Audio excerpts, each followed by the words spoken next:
Acá es increíble, pero se pone mucho mejor porque lo que empieza de ahora en más en el relato es todo lo que el Estado hizo, todo lo que el gobierno hizo para tapar la investigación. Ya habían empezado cuando se arrepienten Fariña y Eláscar, pero lo que siguió después fue mucho, mucho peor. Míralo.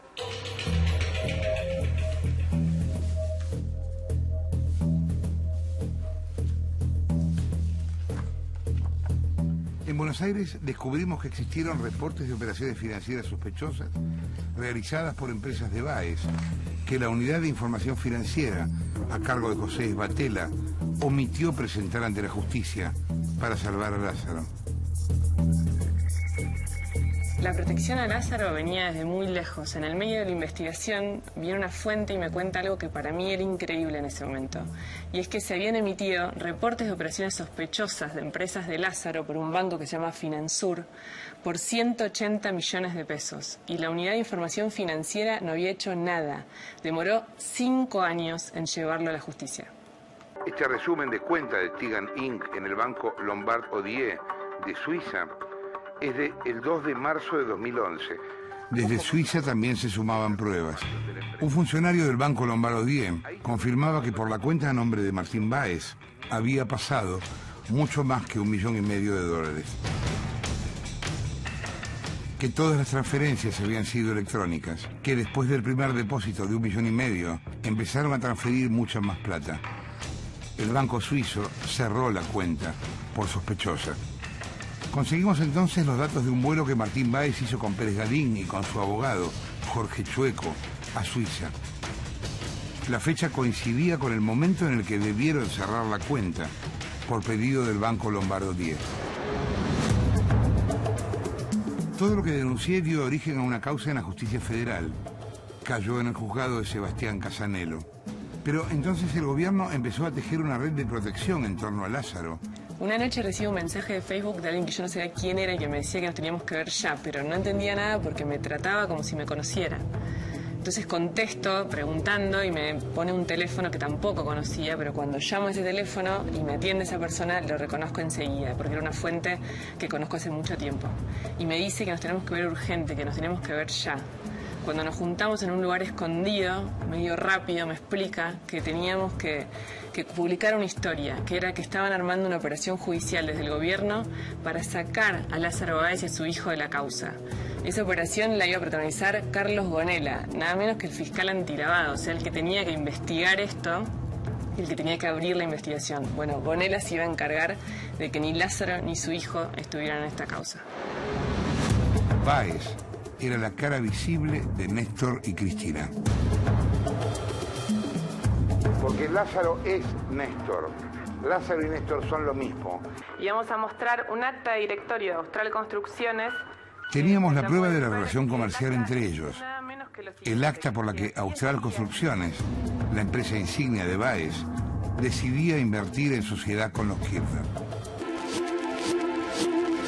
Cristina además había hecho negocios con Lázaro Báez y había dejado el rastro de sus declaraciones juradas en 2007 y 2008. Lázaro y los Kirchner eran socios. A esta altura era evidente que habíamos abierto una caja de Pandora. Cada semana que pasaba seguían apareciendo pruebas. María Fispate hacía tiempo que venía tratando de convencer a Miriam Quiroga, que había sido secretaria de Néstor durante muchos años y que había tenido con él una relación personal, muy personal, de convencerla de que hablara a cámara. Yo lo que vi son los bolsos. O sea, vi personas, vi movimiento y después un compañero mío de trabajo me dijo, agarra, toma el peso, ¿cuánto hay acá? No tengo ni idea, mucha plata. Se pesa. Bueno, es más, dije, pasame algunos para mí. Están contados, están muy bien contados por el jefe. Lo vi en manos de Daniel Muñoz. Ah, el que era secretario de... Sí, era su sombra. ¿Y esos bolsos vos los veías en gobierno y a dónde iban? De ahí después los llevaba Daniel Muñoz a Olivos. ¿Y de Olivos? A Santa Cruz.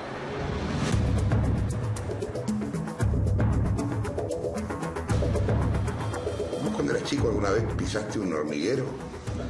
Bueno, viste que se cae todo junto, se empieza como a desbarrancar todo junto. Y empezó esa etapa. ¿Sabes que yo pensé durante mucho tiempo, escucho hace mucho lo de la bóveda con plata, ¿no? Muchos años. ¿Puede ser verosímil o es un delirio? Puede ser.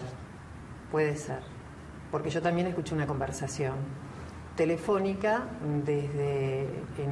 estábamos volando desde Buenos Aires a Santa Cruz y el expresidente Néstor Kirchner hablaba, obviamente, no sé con quién, el constructor, pero bueno, exigía que se avanzara más rápidamente sobre la construcción de las bóvedas.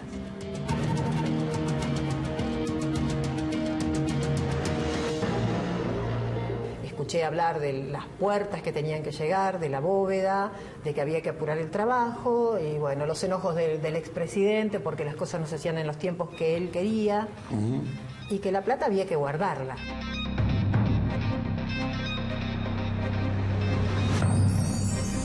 Después de Miriam, lo que nos quedaba era tratar de ratificar eso con algún funcionario, porque uno podía pensar que Miriam hablaba por despecho. Pensábamos que podían objetarnos lo que Miriam decía desde ese punto. ¿Y quién termina hablando exfuncionario? El vicegobernador de Néstor. No cualquiera, el vicegobernador de Néstor, o sea, el tipo número 2 de Santa Cruz, Eduardo Arnold. Era llamativo, por ejemplo, y hasta risueño, cuando cobraba los alquileres. Rudy Ulloa Igor le cobraba los alquileres algún tiempo, y tenía muchas propiedades que hizo en la época de la dictadura con una 1050. Venía y le daba la plata de los alquileres y tenía los bolsillos así de plata. Le encantaba tener la plata en los bolsillos. Cuando veo estas cajas, estas. ¿Vos sabés que esta estaba allá y le hicieron abrir? Mirá. Lo habrás filmado, ¿no? Sí. No. Cuando veo estas cajas, estas. Me lleva ella y fuimos a ver la casa. Ahí vi el entrepiso que había, que era no redondo, si no me acuerdo si era hexagonal u octogonal. Le pregunté para qué era eso, qué iba a poner ahí. Las cajas, me dijo. Así de simple. ¿Cristina le dijo para qué eran, cuando le dijo las cajas, para qué iban a poner ahí? No le pregunté, pero de todas maneras me llamó poderosamente la atención semejante ámbito para cajas fuertes, ¿no? Un ámbito importante.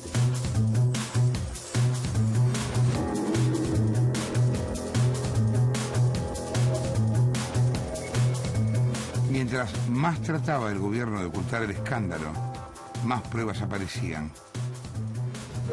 ¿Es usted el testaferro de Néstor Kirchner? Pero ustedes me están tomando el pera. Después demostramos que Lázaro Báez también tenía su propia bóveda. Conseguimos las fotos que probaban que el empresario había desarmado el lugar para borrar evidencias. Las fotos las había sacado el empleado de Báez que desarmó la bóveda, Sergio Triviño. Al día siguiente, Báez abrió por primera vez las puertas de su casa en Río Gallegos y mostró que en el lugar de la bóveda había una bodega. Por este lugar, según ellos, bajé una caja de seguridad.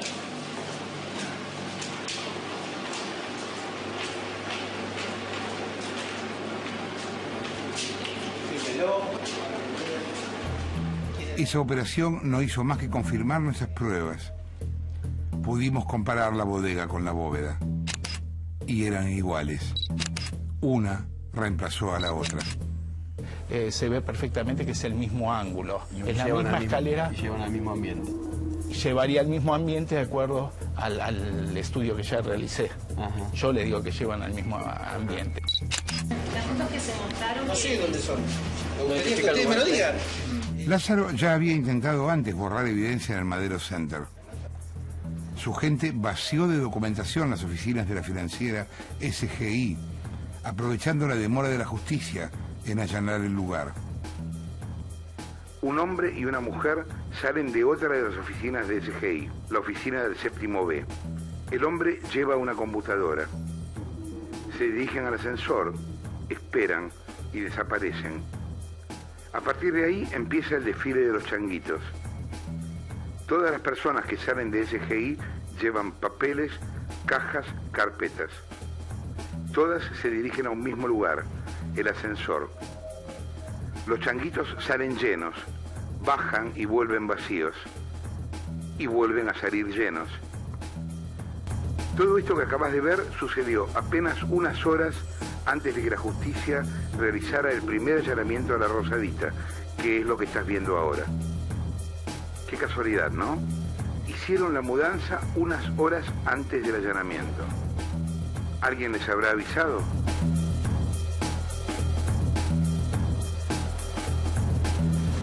Imagínate un laberinto lleno de agujeros, ¿me entendés? Tapabas uno, se abría otro, tapabas uno, se abría otro, y así todo el tiempo. Nunca habíamos tenido tantas pruebas, y ninguna prueba alcanzaba, era una carrera a ningún lugar.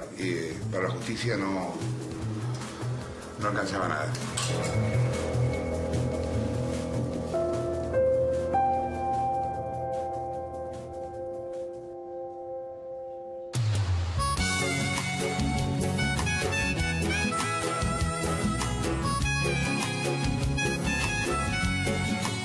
Y entonces apareció la pista de Seychelles. A diferencia del juez Casanelo, hubo un fiscal que sí se puso a investigar, José María Campagnoli. Bueno, evidentemente quien constituye para el manejo de fondos de este país una sociedad en un paraíso fiscal, lo que está buscando es ocultar. Campagnoli inició una causa para determinar si el Lascar había vendido SGI, extorsionado por Báez. Descubrió que el Betic Service Group, la empresa dueña de SGI, había entrado al país 65 millones de dólares en bonos, depositados luego en cuentas de Austral Construcciones. Estamos en la vía Cantonales de Lugano, Suiza. Aquí funciona detrás mío el Betic Service Group, la firma que compró SGI, la financiera que sacó del país millones de euros de Lázaro Báez. La maniobra de lavado estaba clara. Los millones que Fariña, el Lascar y los Báez habían sacado del país de modo ilegal regresaban legales. Campagnoli descubrió además que el Betic controlaba una red de 150 empresas creadas para actuar como pantalla y ocultar los movimientos del dinero. Todas estaban administradas por una sociedad llamada Aldin, radicada en las Islas Seychelles, uno de los paraísos fiscales más cerrados del mundo. Acá está Aldine. Este es el domicilio de Aldine en la capital de Seychelles. Y acá funciona la sucursal local de Mossack Fonseca, un estudio de abogados que se dedica a formar sociedades y que tiene su sede central en Panamá. Seychelles y la misteriosa empresa Aldine eran las piezas de rompecabezas que faltaban. A esa paradisíaca isla del Océano Índico había viajado en secreto Cristina Kirchner en enero de este año.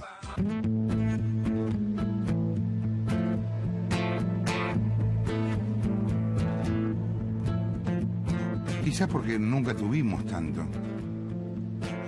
Es difícil saber cuándo ustedes quieren escuchar y cuánto quieren escuchar. Yo creo que siempre es mejor saber que no saber, porque saber te vuelve responsable. Ya no puedes decir que ignorás lo que pasa. La verdad, decía Sartre, es una venda que cuando se corre no puede volver a ponerse en el mismo lugar. Ya viste algo que no vas a poder olvidar. Esta que acabas de escuchar, les guste o no, estén o no en condiciones de aceptarlo, es La Ruta del Dinero K. Yo volví a sentirme como cuando escribí Cortinas de Humo en el 95, el libro sobre los atentados de la AMIA y la Embajada de Israel.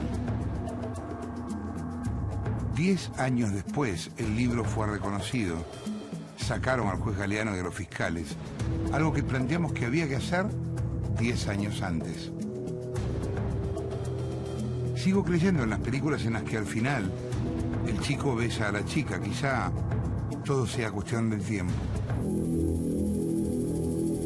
Este laburo es así, vivís todo el tiempo pensando en dejarlo.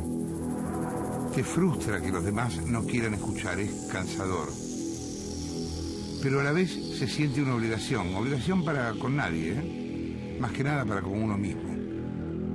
Es entre uno y el espejo. Esto que está pasando es injusto. Tengo que contarlo. Eso me pasa. Y ¿saben qué? Tengo un problema. Creo que hay que defender las cosas verdaderas. No encuentro otra manera para decirles que vamos a seguir hasta que la ruta del dinero K se pruebe. Con este gobierno, o con el próximo, o con el que venga después del próximo. Con el que sea. Hasta que el chico bese a la chica y la felicidad sea posible.